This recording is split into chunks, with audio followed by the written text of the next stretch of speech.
The force academy में आप सभी का हार्दिक स्वागत है। संविधान की सीरीज के अंतर्गत हम मौलिक अधिकार पढ़ रहे थे और मौलिक अधिकारों में मैंने आपको पहला मौलिक अधिकार समानता का अधिकार, दूसरा मौलिक अधिकार स्वतंत्रता का अधिकार और तीसरा मौलिक अधिकार शोषण के विरुद्ध अधिकार बता दिया था। अब जो चौथा मौलिक अधिकार है वो है धार्मिक स्वतंत्रता का अधिकार। हम चौथा मौलिक अधिकार पढ़ रहे हैं जिसका नाम है धार्मिक स्वतंत्रता का अधिकार। धार्मिक स्वतंत्रता का अधिकार। अब ये जो धार्मिक स्वतंत्रता का अधिकार है ये आपका समानता का अधिकार 14 से 18, स्वतंत्रता का अधिकार 19 से 22, शोषण के विरुद्ध अधिकार 23-24 और ये जो है ये 25 से लेकर के 28 तक चलता है। ये है धार्मिक स्वतंत्रता का अधिकार। मतलब इसमें 25 से लेकर के 28 तक के आर्टिकल आते हैं। ठीक है, आर्टिकल 25 देखें। ठीक है, आर्टिकल 25 क्या कहता है? ठीक है, देखो आर्टिकल 25 कहता है अंतःकरण एवं धर्म को अबाध रूप से मानने की स्वतंत्रता। अबाध रूप से मानने की स्वतंत्रता। ठीक है, ये है आपका आर्टिकल 25। देखें आर्टिकल 25 में 4 से 5 बातें हैं। तो आर्टिकल 25 में जो पहली बात है तो पहली बात है क्या कि अंतःकरण और धर्म को अबाध रूप से मानने की स्वतंत्रता। अंतःकरण का मतलब होता है अपने मन के अंदर आप किसी भी धर्म को मान सकते हो। अबाध का मतलब होता है बिना बाध्य हुए। तो आप अपने अंतःकरण में मतलब अपने मन में या किसी भी धर्म को बिना बाध्य हुए मान सकते हो। ये कौन सा अधिकार है? ये 25 नंबर का आर्टिकल है। ठीक है, अंतःकरण और धर्म को अबाध रूप से मानने की स्वतंत्रता। ठीक है, देखो आर्टिकल 25 में ही दूसरी बात लिखी हुई है। आर्टिकल 25 में दूसरी बात क्या लिखी हुई है? ठीक है, देखो अब यहाँ पर याद रखो कि हिंदुओं के मंदिर, दूसरी जो बात है 25 की ही कि हिंदुओं के मंदिर 24 घंटे सभी के लिए खुले रहेंगे। सभी के लिए खुले रहेंगे। ठीक है, जो हिंदुओं के मंदिर हैं ये 24 घंटे सभी के लिए खुले रहेंगे। और यहाँ पर हिंदुओं से जो तात्पर्य है वो बौद्ध, सिख, जैन इनसे है। ठीक है, याद रखें। तो हिंदुओं के मंदिर सभी के लिए 24 घंटे खुले रहेंगे। याद रखें इसी आर्टिकल यानी 25(2) में जो बात लिखी हुई है आर्टिकल 25 की बात, यानी इसी बात को एक लड़की थी जिसका नाम था तृप्ति देसाई। ठीक है, तो इसी तृप्ति देसाई ने इसी आर्टिकल को आधार बना करके महिलाओं को, बहुत सारे ऐसे मंदिर थे भारत के जैसे केरल के में शनि सिंगापुर जैसे मंदिर हैं, तो बहुत सारे ऐसे मंदिर थे महिलाओं के जहां पर महिलाओं को प्रवेश नहीं दिया जाता था। तो तृप्ति देसाई ने इसी आर्टिकल को आधार बनाया था कि आप यहाँ एक जगह लिख रहे हैं कि हिंदुओं के मंदिर सभी के लिए खुले रहेंगे, तो सभी में क्या महिलाएं शामिल नहीं हैं? और आर्टिकल 25 को आधार बनाकर के जब उन्होंने सुप्रीम कोर्ट में केस किया था तो सुप्रीम कोर्ट ने कहा था कि हाँ ये महिलाओं के मौलिक अधिकार का उल्लंघन है, और फिर महिलाओं के लिए सभी मंदिरों के दरवाजे खोले गए थे। तो ये आर्टिकल 25 की बात ही है कि हिंदुओं के मंदिर सभी के लिए 24 घंटे खुले रहेंगे। वर्तमान में महिलाओं को भी सभी मंदिरों में प्रवेश दिया जा रहा है। ठीक है, तो ये इसी मौलिक अधिकार का उल्लंघन हो रहा था उनकी, इस वजह से इसी आर्टिकल को आधार बनाया गया था। ठीक है, तीसरी बात देखें, जो सिख लोग होते हैं तो सिखों का, ठीक है, सिखों का कृपाण धारण करना, सिखों का कृपाण धारण करना इसी अनुच्छेद में मान्य है। इसी के तहत मान्य किया गया है। देखें पहले मैंने आपको बात बताई है कि अंतःकरण और धर्म को अबाध रूप से मानने की स्वतंत्रता, मतलब आप अपने मन में किसी भी धर्म को बिना बाध्य हुए मान सकते हो। तो किसी भी धर्म को मान सकते हो। तो यहाँ पर जो सिख लोग हैं तो सिख लोग तलवार लिए रहते हैं। ठीक है, कृपाण, तो सिख लोग जो कृपाण धारण करते हैं, तलवार धारण करते हैं, तो इसी के तहत आपको क्या है, इनको मान्यता दी गई है कि सिख लोग क्या लिए रहेंगे, तलवार या कृपाण धारण कर सकते हैं। ठीक है, दूसरी बात देखें, प्रश्न आएगा कि निम्न में से सिखों का तलवार धारण करना किस आर्टिकल के तहत वैलिड किया गया है? वो आर्टिकल 25 के तहत वैलिड किया गया है।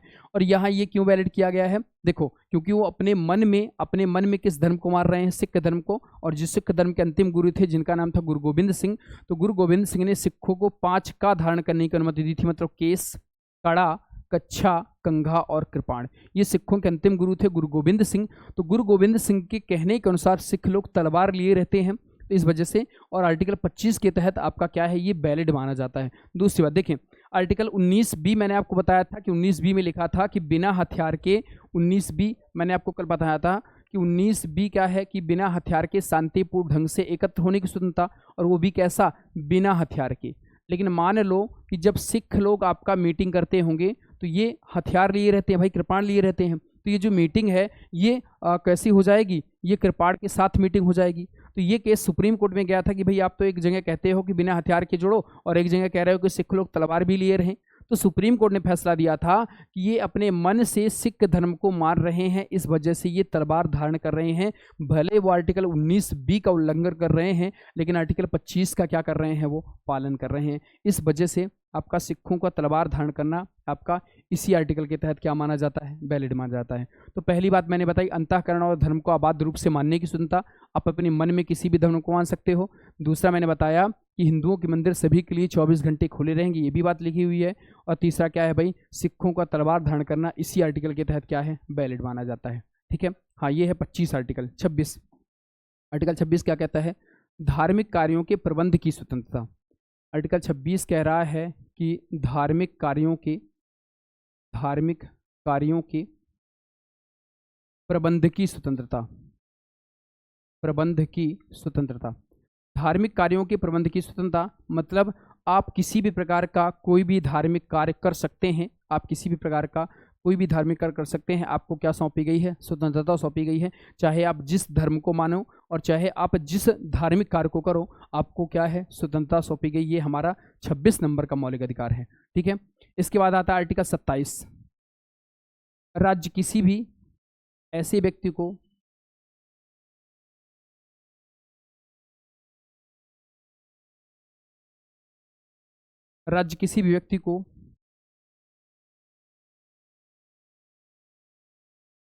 ऐसे कर देने के लिए बाध्य नहीं करेगा,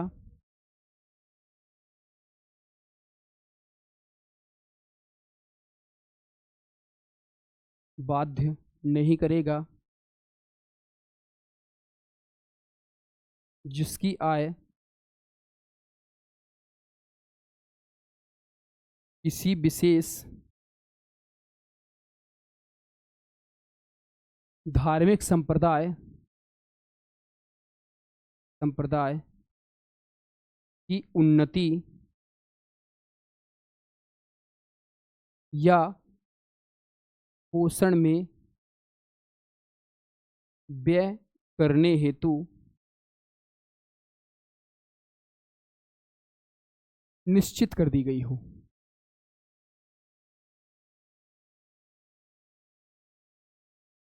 ठीक है, ये है आर्टिकल 27। आर्टिकल 27 क्या कह रहा है कि राज्य किसी भी ऐसे व्यक्ति को कर देने के लिए, जबरन कर देने के लिए बाध्य नहीं करेगा जिसकी आय किसी धार्मिक संप्रदाय, किसी विशेष धर्म, जिसकी आय किसी विशेष जिसकी आय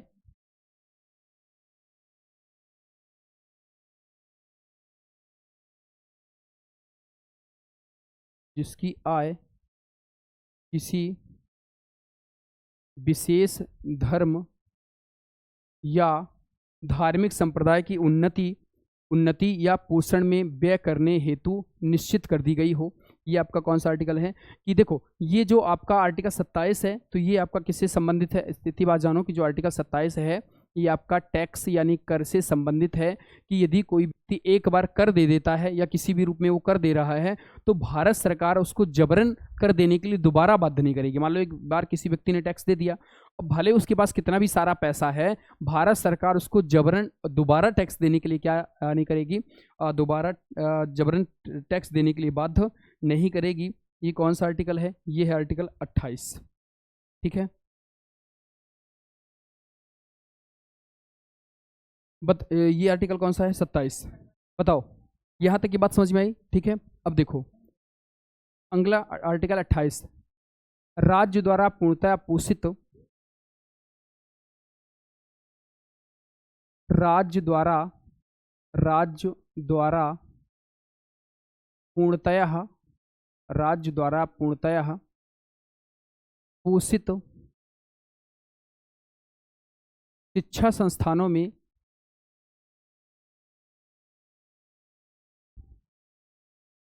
में किसी भी प्रकार की धार्मिक शिक्षा नहीं दी जाएगी। किसी भी प्रकार की धार्मिक शिक्षा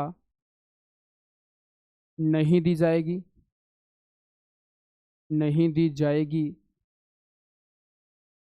और ना ही कोई शिक्षण संस्थान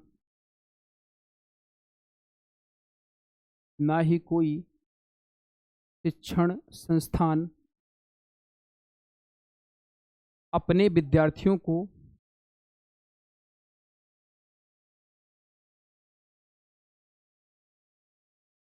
किसी धर्मोपदेश को सुनने के लिए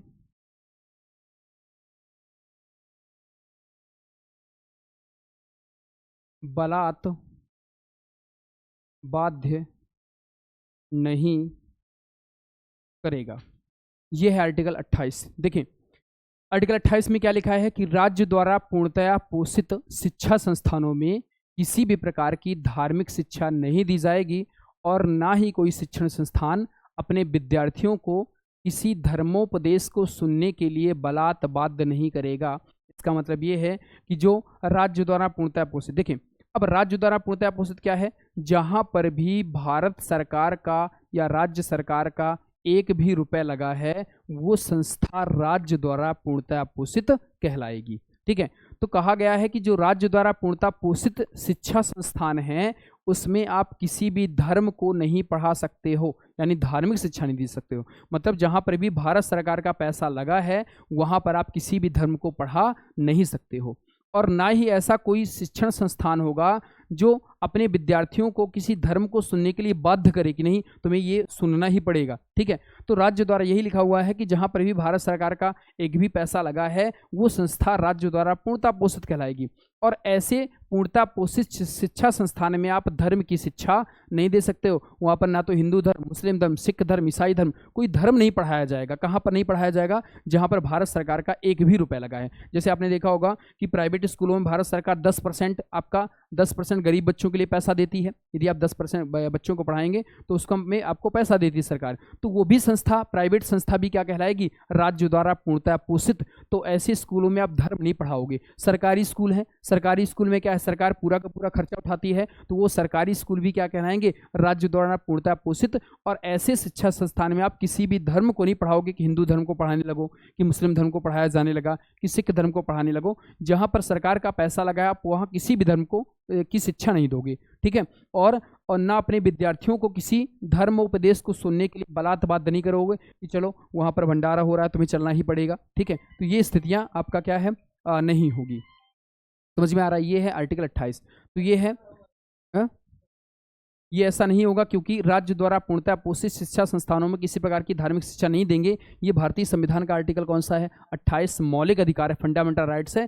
यदि ऐसा होगा, ठीक है, यदि आप क्या करेंगे, यदि ऐसा करेंगे तो सरकार आपको क्या है, मौलिक अधिकार को उल्लंघन माना जाएगा व्यक्तियों की, क्योंकि आपने 6 से 14 वर्ष तक के बच्चों को शिक्षा देने के लिए कहा है। और यदि ऐसे रोज बैठा लोगे और रोज ये धर्मोपदेश सुनाओगे या किसी भी धर्म की शिक्षा दोगे तो फिर रह क्या जाएगा? भारत सरकार तो भारतीय संविधान सबको समानता का अधिकार देती है, तो फिर एक धर्म को क्यों पढ़ाया जाए? ठीक है, किसी भी धर्म को ना पढ़ाओ, सारे लोग क्या हैं, बराबर, हर कास्ट के लोग हो सकते हैं, इस वजह से ये नहीं होगा। ठीक है, ये है 28। तो चौथा मौलिक अधिकार, पहला समानता का अधिकार, स्वतंत्रता का अधिकार, शोषण के विरुद्ध अधिकार, धार्मिक स्वतंत्रता का अधिकार। ठीक है, अगला है 5वां मौलिक अधिकार, संस्कृति एवं शिक्षा का अधिकार। अगला जो मौलिक अधिकार है 5वें नंबर का, ये है संस्कृति एवं शिक्षा का अधिकार। संस्कृति एवं शिक्षा का अधिकार, ठीक है, ये आपका जो है ये 29 और 30 है। अब देखें यहाँ पर संस्कृत और शिक्षा के अधिकार में याद रखो कि यहाँ पर कौन से आर्टिकल आते हैं, 29 और 30। बहुत महत्वपूर्ण बात है, जो 29 और 30 आर्टिकल है, यानी जो 5वां मौलिक अधिकार है, ये माइनॉरिटी यानी अल्पसंख्यकों के लिए है। ठीक है, प्रश्न कई बार एग्जाम में आता है कि निम्न में से कौन से मौलिक अधिकार अल्पसंख्यक यानी माइनॉरिटी के लिए हैं? तो आर्टिकल 29 और 30 ये किसके लिए बनाए गए हैं? अल्पसंख्यकों के लिए बनाए गए हैं, माइनॉरिटी के लिए बनाए गए हैं। अब ये अल्पसंख्यक क्या कहलाते हैं? तो याद रखो, जिनकी भी जनसंख्या राज्य में 50% से कम है, ऐसा कोई भी वर्ग क्या कहलाता है? अल्पसंख्यक वर्ग कहलाता है। जिनकी भी जनसंख्या 50% से आपका क्या है? कम, ऐसा कोई भी वर्ग क्या कहलाएगा? अल्पसंख्यक वर्ग कहलाएगा। ये सुप्रीम कोर्ट की परिभाषा थी, ठीक है। जबकि देखें, इस जिनकी भी जनसंख्या 50% से कम है राज्य में, वो क्या कहलाएगा? अल्पसंख्यक वर्ग कहलाएगा।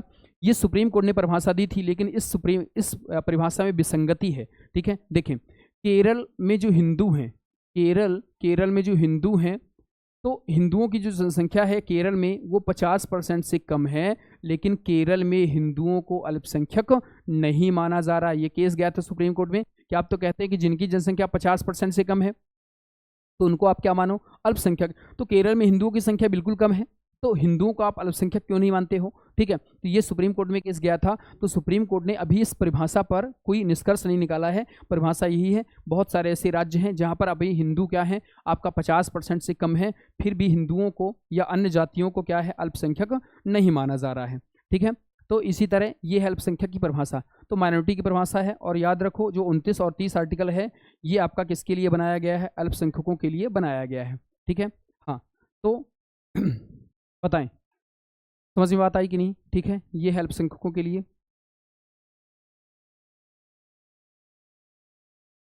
अब आर्टिकल देखें, कौन सा? आर्टिकल 29। कोई भी अल्पसंख्यक वर्ग, कोई भी अल्पसंख्यक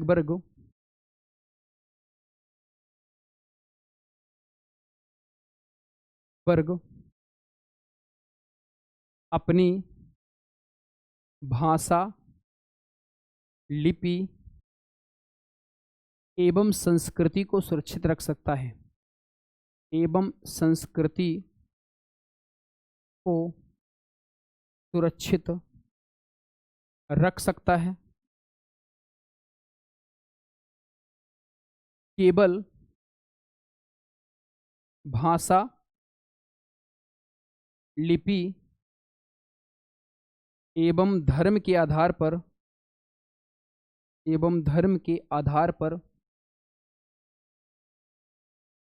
उसे शैक्षणिक संस्थाओं में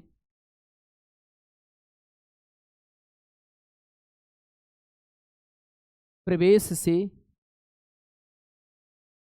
रोका नहीं जाएगा। यह है आर्टिकल 29, ठीक है। आर्टिकल 29 क्या कहता है कि कोई भी अल्पसंख्यक वर्ग अपनी भाषा, लिपि एवं संस्कृति को सुरक्षित रख सकता है, केवल भाषा, लिपि एवं धर्म के आधार पर उसे शैक्षणिक संस्थाओं में प्रवेश से रोका नहीं जाएगा। इसका मतलब समझे, इसका मतलब ये लिखा है कि मान लो कोई भी माइनॉरिटी है, अल्पसंख्यक वर्ग है, वो अपनी भाषा को सेफ रख सकता है। मान लो कोई माइनॉरिटी है, जैसे मैं कहूँ कि जैन धर्म का व्यक्ति है, ठीक है, या बौद्ध धर्म का व्यक्ति है। अब बौद्ध धर्म के लोग भारत में जैसे रह रहे हैं, तो बौद्ध धर्म के जो व्यक्ति हैं वो अपनी भाषा, कोई भी भाषा बोल रहा है, मान लो बौद्धी भाषा बोल रहा है वो, तो आपका हम उसे इस आधार पर बाहर नहीं करेंगे कि तुम्हारी लैंग्वेज ठीक नहीं है, भाषा तुम्हारी बौद्ध धर्म बोलते हो, तुम जैन धर्म की अलग से भाषा बोलते हो, तो भाषा के आधार पर किसी व्यक्ति को हम आपका शैक्षणिक संस्थाओं में प्रवेश से नहीं रोक सकते हैं कि हम भाषा के आधार पर उसको बाहर कर दें, या लिपि उसके लिखने के शैली के आधार पर उसे बाहर कर दें, या उसकी संस्कृति यानी पहनावे के आधार पर उसको बाहर कर दें।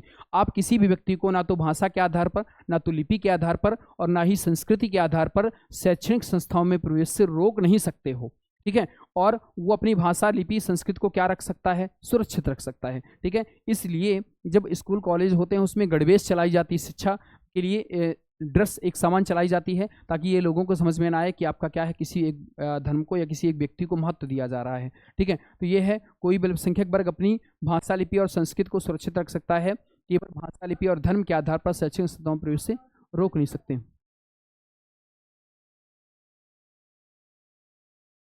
शिक्षा का पड़ाव नहीं रहता है, भाषा के आधार पर हम किसी व्यक्ति को प्रवेश से नहीं रोक सकते, कि कोई भी भाषा भले बोल रहा है वो, उसको हम समझाएंगे कि ये भाषा यहाँ पर मान्य नहीं होगी, या यदि आपको पढ़ना है तो ये भाषा सीखें, ठीक है। कोई व्यक्ति मान लो वो संस्कृति, उसका पहनावा, जैसे मान लो सिख धर्म के लोग हैं, अब सिख धर्म के लोग हैं तलवार लेकर के चलते हैं, गुरु गोविंद सिंह ने कहा है, तो हम ये नहीं कहेंगे कि तुम सिख धर्म के हो और तुम यहाँ पर आ जाते हो तलवार लेकर, कल से यहाँ तलवार लेके ना आना। वो अपनी बोलेगा कि हम अपनी संस्कृति को सुरक्षित कर रहे हैं, हमें अपने धर्म को आगे बढ़ाना है, तो हम उसको केवल समझा सकते हैं कि भाई यहाँ पर ये स्थितियाँ नहीं। जैसे अभी भोपाल में कुछ दिन पहले हिजाब वाला केस हुआ था, महिलाएं क्या है, मुस्लिम महिलाएं हिजाब पहन के आने लगी थी।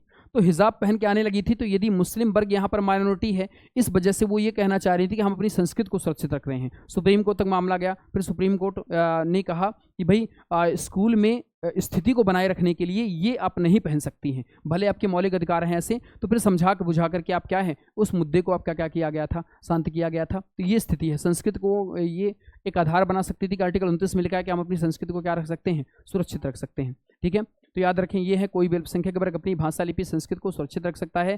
केवल भाषा लिपि धर्म के आधार पर उसे हम शैक्षणिक संस्थाओं में रोक नहीं सकते कि धर्म के आधार पर बाहर कर दें कि तुम हिंदू धर्म के हो कि मुस्लिम धर्म के हो, तुम्हें स्कूल में प्रवेश नहीं दिया जाएगा। ठीक है, हाँ। 30, कोई भी अल्पसंख्यक वर्ग, कोई भी ब्लैक चलाएं, कोई भी अल्पसंख्यक वर्ग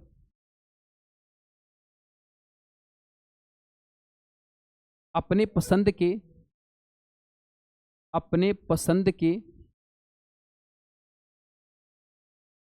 शैक्षणिक संस्थान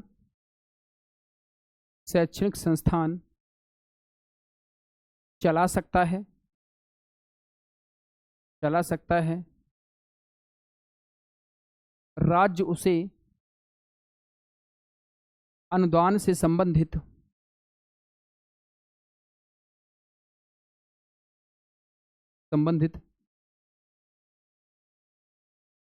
किसी भी प्रकार का भेदभाव नहीं करेगी। ये है आर्टिकल 30। आर्टिकल 30 क्या कहता है कि कोई भी माइनॉरिटी, कोई भी अल्पसंख्यक वर्ग अपने पसंद के शैक्षणिक संस्थान चला सकता है, सरकार उसे अनुदान से संबंधित किसी प्रकार का भेदभाव नहीं करेगी। इसका मतलब ये है, देखें, जैसे कोई भी अल्पसंख्यक वर्ग है, अपने पसंद की स्कूल या शैक्षणिक संस्थान खोल सकता है, सरकार उसे, जैसे अनुदान का मतलब होता है, जैसे सरकार आपका 10% का आप गरीब बच्चों को यदि पढ़ाते हैं प्राइवेट स्कूलों में, तो भारत सरकार आपको पैसा देती है।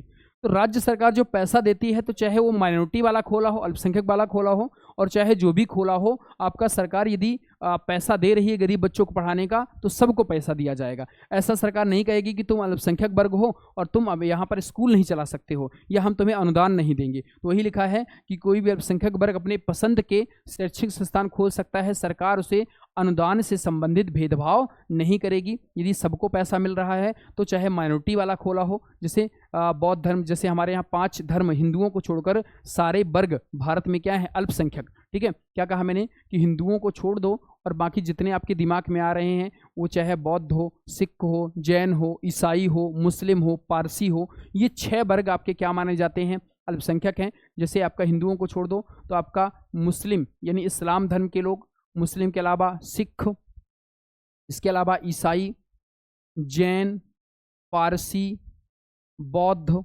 ये आपके जो 6 वर्ग हैं, ये भारत में आपके क्या माने जाते हैं, अल्पसंख्यक माने जाते हैं। केवल हिंदू अल्पसंख्यक नहीं है। ठीक है, तो ये अल्पसंख्यक वर्ग है। अब ये अल्पसंख्यक वर्ग अपने स्कूल चला रहा है, तो सरकार ये नहीं कहेगी कि तुम सिख धर्म के हो या तुम जैन धर्म के हो तो हम तुम्हें अनुदान नहीं देंगे। यदि सबको अनुदान दिया जा रहा है, जो भी और लोग स्कूल चला रहे हैं, हिंदू को स्कूल चला रहा है, तो यदि उसको अनुदान दिया जा रहा है, तो इन अल्पसंख्यकों को सरकार अनुदान से संबंधित भेदभाव नहीं करेगी।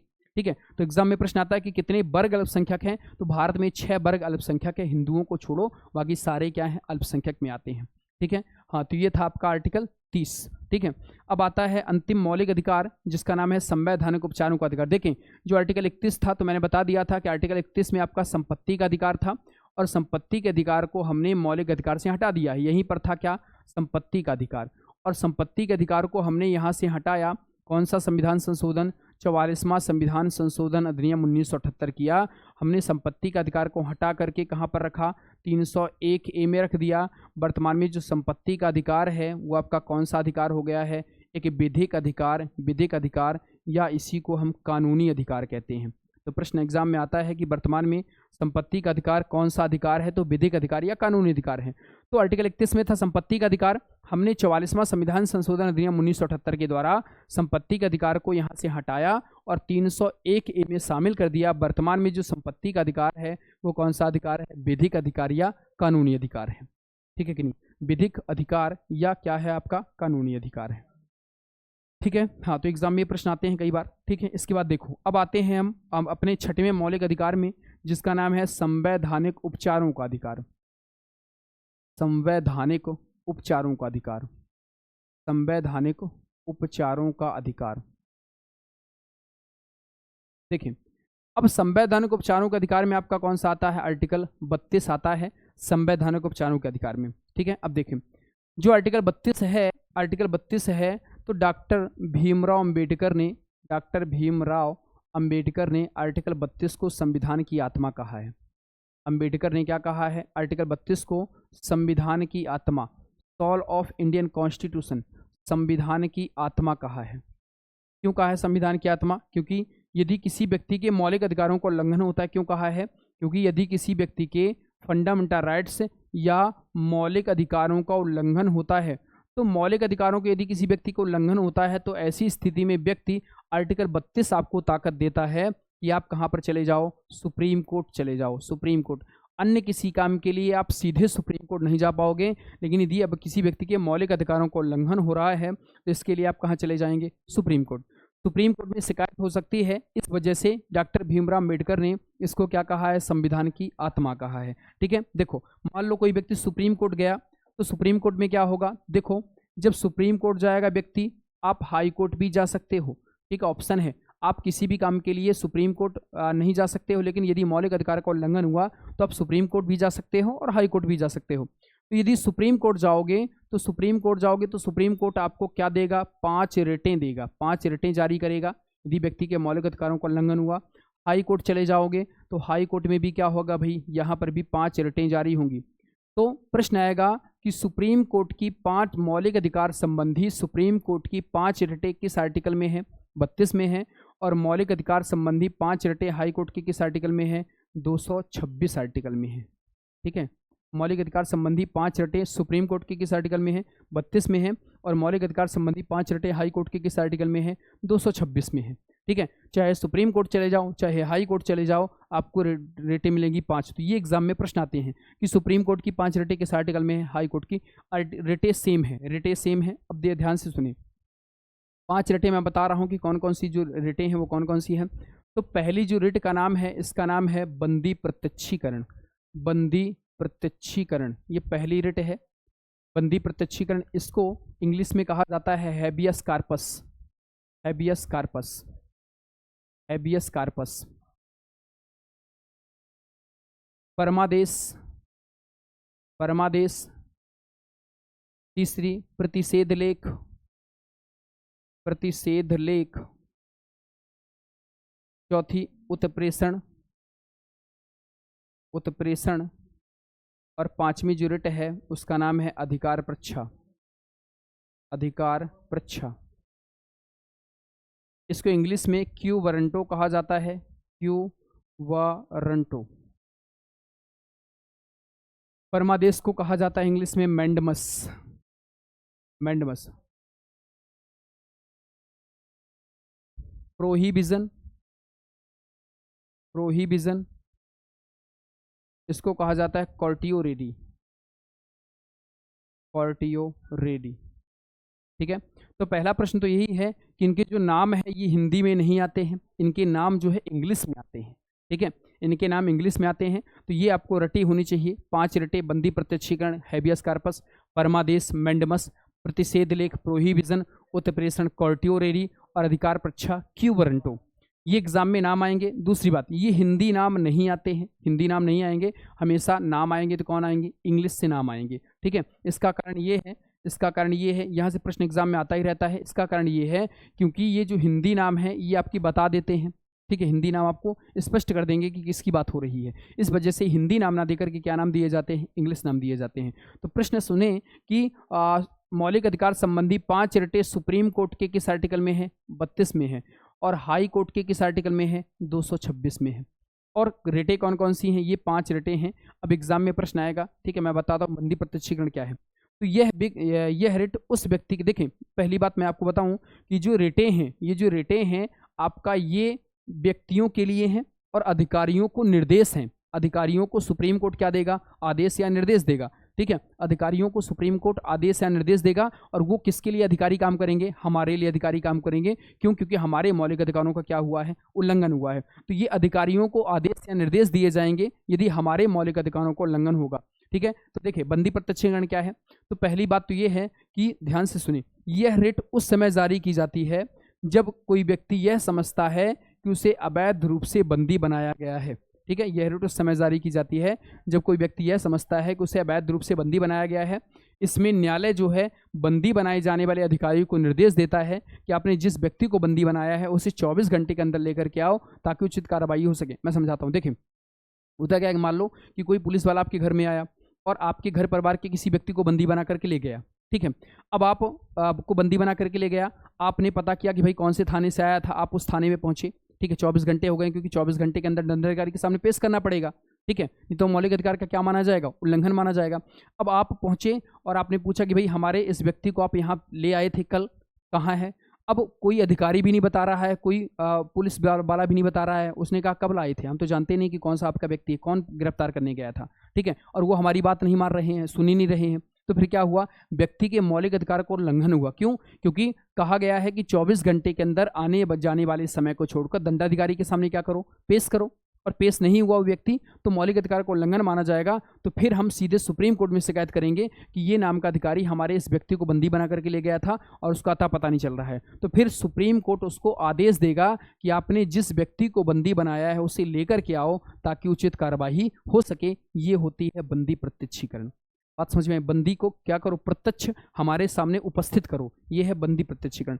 परमादेश क्या है? परमादेश मतलब है ऊपर से आया हुआ आदेश। परमादेश का मतलब क्या है भाई? ऊपर से आया हुआ आदेश। ऊपर से आया हुआ आदेश। अब ऊपर से क्या आदेश आएगा? तो देखो यह रिट उस समय जारी की जाती है जब कोई अधिकारी अपने कार्यों का सही ढंग से काम नहीं कर रहा है। अपने अधिकारों का, या कोई भी अधिकारी है अपने कर्तव्य का पालन सही ढंग से नहीं कर रहा है, तो कौन सी रिट जारी होगी? परमादेश। एग्जाम्पल देता हूं, जैसे मान लो कि एक स्कूल टीचर है, स्कूल टीचर की भर्ती हुई। अब स्कूल टीचर का काम क्या है? पढ़ाना। वो व्यक्ति आता है और आकर के बैठ करके सो जाता है, 4 बजे उठा और घर पहुंच गया। समझ में आ गया कि नहीं? अब आपने कहा है कि 6 से 14 वर्ष तक के बच्चों को हम शिक्षा देंगे। आर्टिकल 21 कहता है 21 का कि 6 से 14 वर्ष तक के बच्चों को शिक्षा देंगे, और तुम आते हो और बैठते हो, घर निकल जाते हो, पढ़ाते तो हो नहीं। ठीक है। तो व्यक्ति के मौलिक अधिकारों का क्या हुआ? उल्लंघन हुआ। यदि शिकायत होगी तो सुप्रीम कोर्ट कौन सी रिट जारी करेगा? परमादेश करेगा। और उसमें लिखा रहेगा आप अपने कर्तव्यों का सही ढंग से पालन नहीं कर रहे हैं। यदि आप अपने कर्तव्यों का सही ढंग से पालन नहीं करेंगे तो आपके खिलाफ कार्रवाई की जाएगी। ये क्या, कौन सी रिट है? परमादेश। समझ में आ रहा है? तो ये रिट हाँ सुप्रीम कोर्ट या हाई कोर्ट भी जारी कर सकता है। यदि केस हाई कोर्ट में गया है तो हाई कोर्ट भी 226 के तहत ये रिट जारी कर सकता है।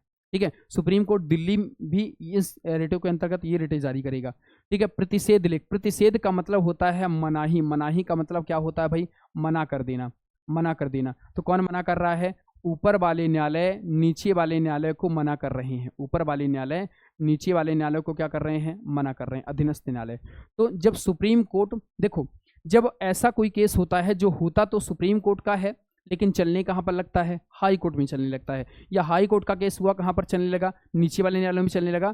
तो सुप्रीम कोर्ट जब बोलेगा हाई कोर्ट से कि ये मामला आपके अधिकार क्षेत्र के बाहर का है, आप इसकी सुनवाई अपने यहाँ नहीं करें, ये होता है प्रतिषेध लेख, मना कर देना। ठीक है। ये मामला आपके अधिकार क्षेत्र के बाहर का, ये हमारा मामला है और आप किसकी सुनवाई अपने यहाँ नहीं करेंगे, ये क्या कहलाता है? प्रतिषेध लेख, प्रोहिबिशन कहलाता है।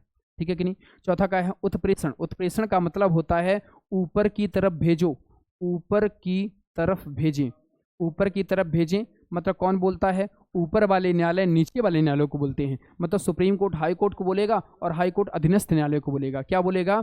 कि ऐसे मामले जो 20 वर्ष या 20 वर्ष से ज़्यादा पुराने हैं उनको हमारे पास भेजो ताकि उचित कार्यवाही हो सके। ये कहलाता है उत्प्रेषण।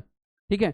और अगला अधिकार परीक्षा। अधिकार परीक्षा ये रिट उस समय जारी की जाती है जब कोई व्यक्ति यह सोचता है कि मान लो कोई व्यक्ति ऐसा काम कर रहा है जिस पर उसे काम करने का अधिकार नहीं है। और जैसे एग्जांपल देता हूं मैं कि मान लो कोई मान लो कांस्टेबल है।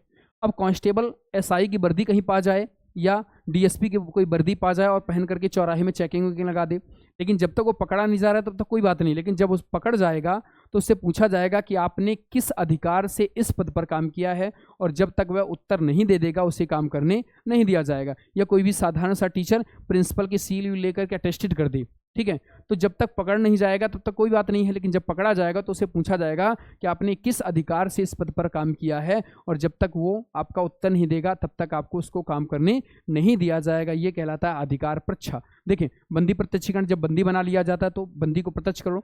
परमादेश, ऊपर से आदेश, मतलब जब कोई अधिकारी, सरकारी अधिकारी काम नहीं करता है तब ऐसा आता है। प्रतिषेध लेख, ऊपर वाले न्यायालय नीचे वाले न्यायालय को मना करते हैं कि आपका मामला नहीं है। उत्प्रेषण, ऊपर की तरफ भेजो ऐसे मामले जो 20 वर्ष या 20 वर्ष से ज़्यादा पुराने हैं। अधिकार प्रच्छा, आपने किस अधिकार से इस पद पर काम किया है। ये हैं 5 रटें। अब प्रश्न कैसा आएगा? प्रश्न आएगा कि ऐसे मामले जो 20 वर्ष या उससे ज़्यादा पुराने हैं, ऊपर की तरफ भेजो, निम्न में से कौन सी रिट है? उत्प्रेषण। प्रश्न आएगा, जब कोई सरकारी अधिकारी अपने पद पर सही ढंग से काम नहीं करता है तब कौन सी रिट जारी होती है? परमादेश। या प्रश्न आएगा, जब कोई व्यक्ति ऐसे पद पर काम करने लगता है जिसमें उसे काम करने का अधिकार नहीं है तो कौन सी रिट आती है? क्यू बरंटो। इनके नाम हिंदी से नहीं आते हैं, इनके नाम हमेशा किससे आएंगे भाई? इंग्लिश से आएंगे, ठीक है कि नहीं? हाँ, तो ये थे आपके मौलिक अधिकार, ठीक है। तो आज के लिए इतना ही, ठीक है। मिलते हैं आपसे अगली सीरीज में, तब तक के लिए धन्यवाद।